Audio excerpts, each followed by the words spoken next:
Assalamualaikum ya jamaah. Ismi Amrin. Insyaallah al-yawm awaddu an usyarikukum anil kalimah ad-du'a. Wa hiya min al-kalimah allati wuridat katsiran fil Qur'anil Karim wa hadis an-nabawiyah.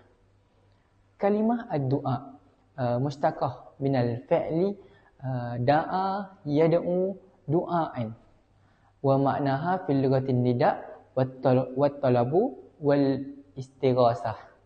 Amma fil istilah asy-syar'i fad-du'a huwa talabu al-'abdu min Allah Ta'ala ma yanfa'uhu ma'a tazallul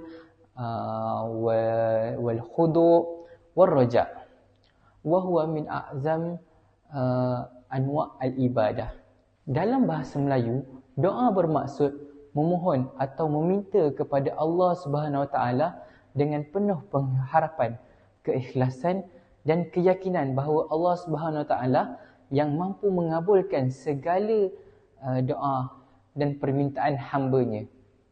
Waqad amara Allah Subhanahu Wa Taala fi ibadihi bid-du'a faqala fi surah Ghafir al-ayah 60. A'udzu billahi minasyaitonir rajim.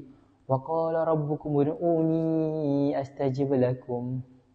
Maksudnya, dan Tuhanmu berfirman, berdoalah kepadaku, nescaya aku akan memperkenankan doa kamu. Kama qala Allah Ta'ala fi suratil Baqarah. A'udzu billahi minasyaitonir rajim.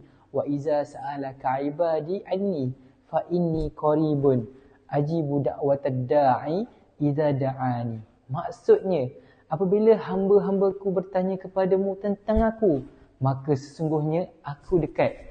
Aku memperkenankan doa orang yang berdoa apabila dia berdoa kepadaku.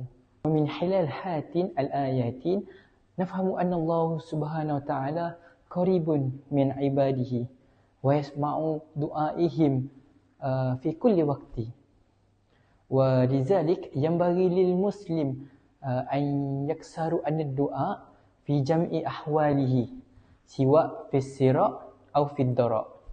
Baik ya, sebagai kesimpulannya, doa ni bukanlah hanya kita memohon sesuatu kepada Allah, tapi doa ni juga menunjukkan keimanan kita, pergantungan dan penghambaan kita kepadanya.